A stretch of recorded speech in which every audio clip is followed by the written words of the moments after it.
And welcome to Movies, Films, and Flicks. I am Mark Hoffmeyer, and joining me is a man who has no time to die. It's Robert Lamb.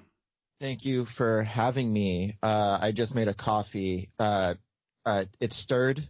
I don't shake them anymore, even though I did want to get in the mood. But the first time I did it, I did burn myself quite a bit. Yeah, so you did that on our Bond ranking episode. That was probably like in our first 25 episodes ever for Movies, Films, and Flicks. And there is a 5-minute segment where you're just screaming. Your face is just on fire and your hands. I tried to make that joke or whatever, like, because we were doing a Bond podcast and we all said, like, let's just make our drinks like whatever we're drinking, shaken, not stirred. So I was like, yeah, of course. And I just made a coffee and obviously it didn't go well. But, that's what I get for trying to make, a joke and fit in with everybody. I had that can of pretentious IPA that just exploded.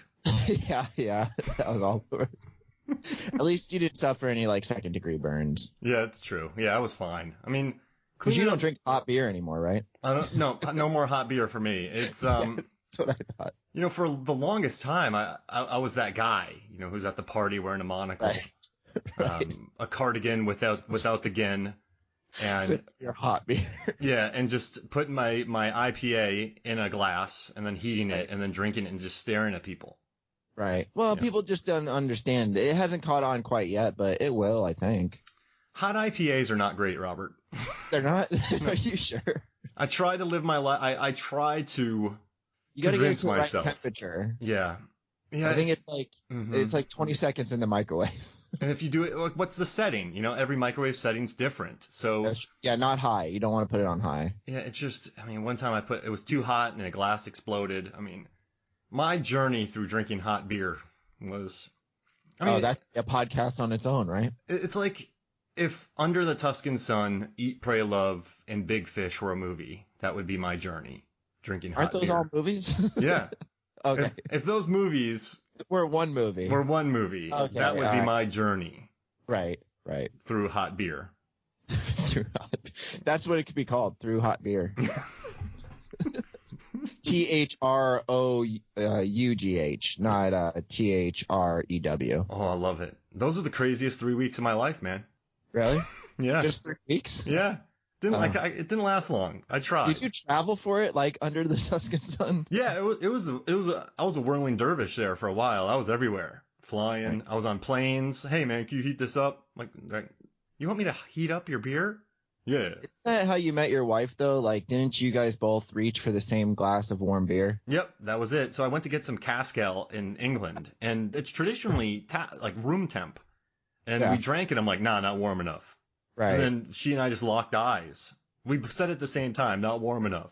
And that was it. Oh, so cute. That's such a good meet cute. Yeah. And then we had a massive bar fight because blokes don't like hearing that over there. And so we just got into a big scrap and tables were thrown everywhere. And, we ended up the victors. But that led to our marriage. But then, and then you guys grabbed a bottle of beer and then you guys warmed it up. You went out to the park and you made sweet, sweet love in Before Sunrise? Yes. I put the beer under my armpit while walking just to warm it up. Right. Yeah, I had 2 cans under each pit.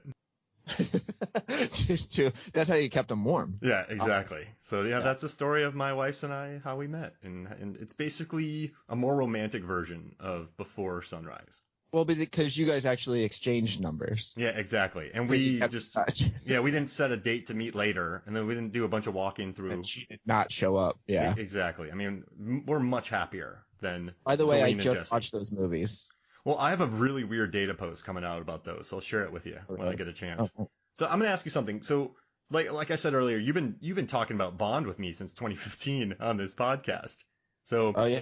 I know my brother-in-law, Sean Alvashar, is going to be annoyed that he wasn't brought on this because he did the Quantum of Solace episode of me. We talked about the worst Bond movie ever. Nice. He loves it. It was positive. But yeah, so then, watching this trailer, you and I were talking, and I just want to, before we get going, it's called, this movie's called No Time to Die. It's going to be released on November 20th. It's 2 hours, 43 minutes, $250 million budget, directed by Cary Joji Fukunaga. It looks huge. Now, I'm just going to one question for you. Now you have Sean Connery, you have Roger Moore, Timothy Dalton, Pierce Brosnan, and George Lazenby, and Daniel Craig. Mm-hmm. Who rank them according to how great they could say "No Time to Die"? How they could say it? Yeah, like Sean Connery, like "Hello, Moneypenny, no time to die." Sure, he's got like that little like Yeah. he just adds that to No everything. time to die. No time to die. There's no time to die. The Moneypenny. best way to say it depends. Like, so I would say probably Craig would. I'm gonna give it to Craig is number one, just because this is him. He knows he's got no time to die, and it's just a serious tone, and it's like that's it, right? Like he doesn't have time. Because he doesn't have time. Rami Malek's gonna destroy the world. Some way, somehow. Safin. So he's gonna kill millions. Safin is gonna kill millions, and there's no coming back.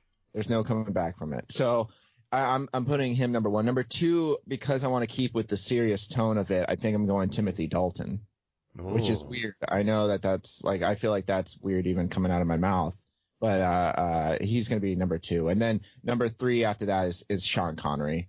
No time to die. Because like, you know, he was in a lot of movies and stuff, and he never did die. He pretended to die. There's no comfort. Twice. yeah. But he didn't die. That was a good like fake out in the beginning of that movie, because we all assumed he wasn't going to die. And then I go Pierce Brosnan, then probably Roger Moore, and then last I'm gonna have to go with Lazenby, just because of that Australian accent. He would say it cheekily.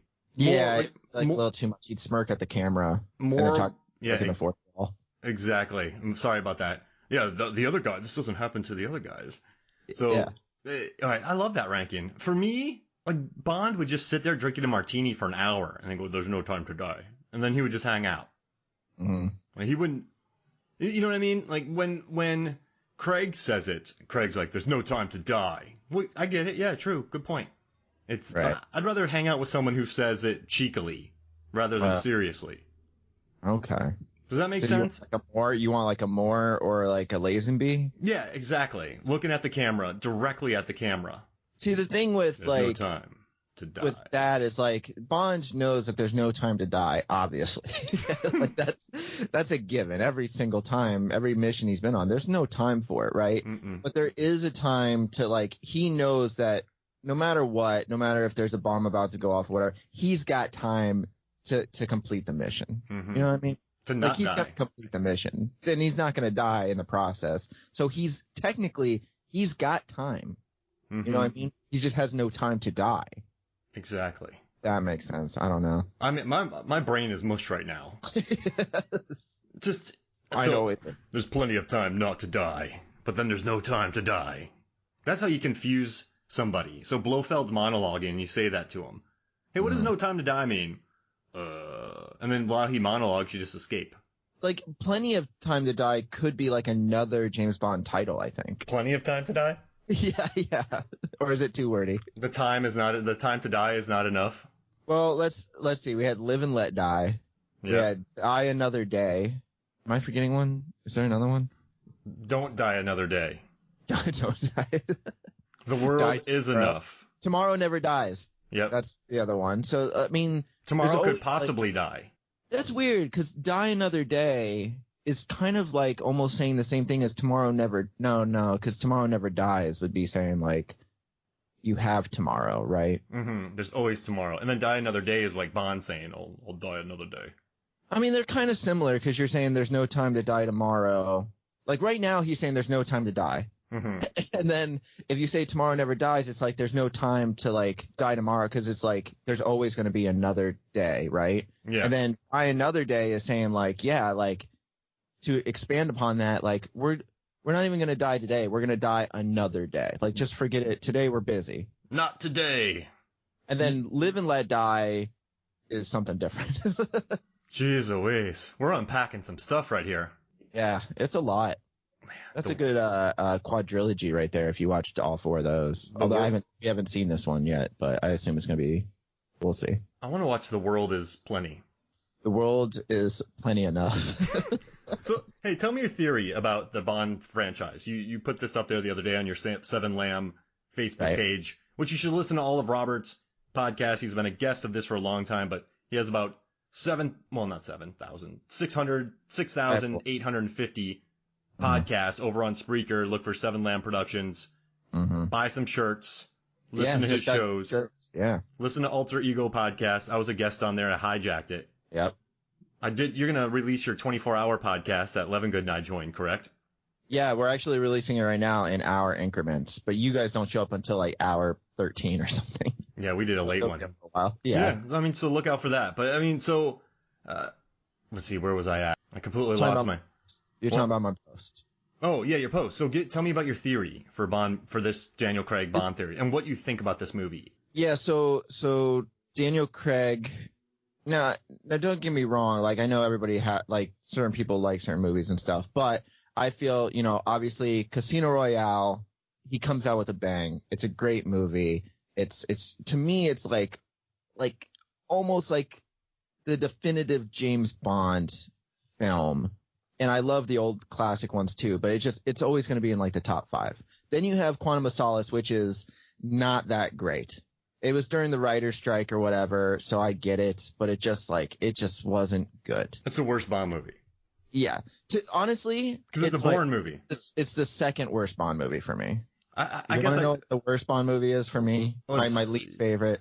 Plenty of Time in the World is Enough.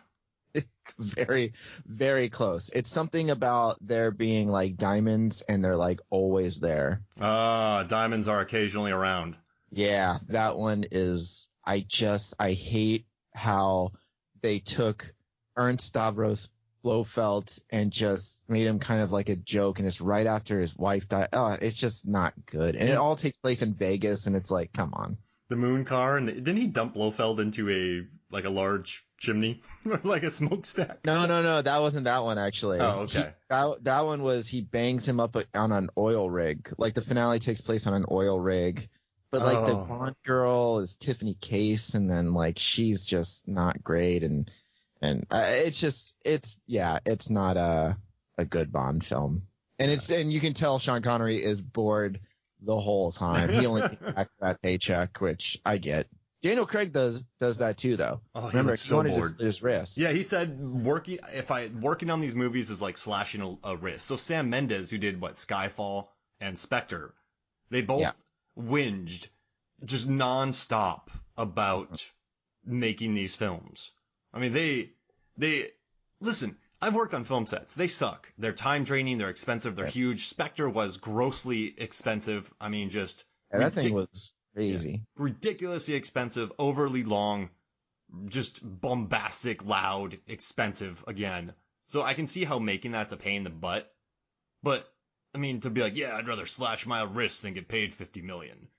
I mean, listen, maybe he feels that way, but I complain. I was just complaining earlier, but I mean, everyone complains, but still, to say that in public when there's people who don't have work and you're going to be set for life with one movie, one movie. it's kind of interesting, right? It's right. But that's why I think. Wait, actually, we got to get to your theory real quick before. Oh yeah. No, but I was going to say, actually, that's a good point though, where you mentioned like Spectre, where it was like overlong and stuff, because obviously Casino Royale is great. Quantum of Solace is a dud.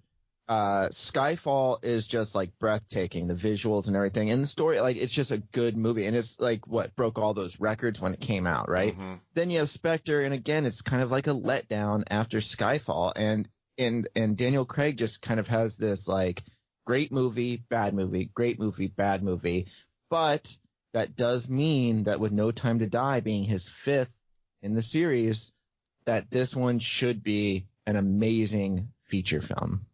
And I really hope that too. I mean, we have Cary Joji Fukunaga. He did True Detective, Sim Nombre, that Maniac. He did the Jane Eyre that looked beautiful. Neil Purvis is back, the dude who wrote The World Is Not Enough, Die Another Day. All the new Bonds. Robert Wade, same. But one thing that makes me excited is that you have, and a lot of people were cringing at this, but I'm a big fan of the show Fleabag, which stars Phoebe Waller-Bridge, and it's wonderful. It's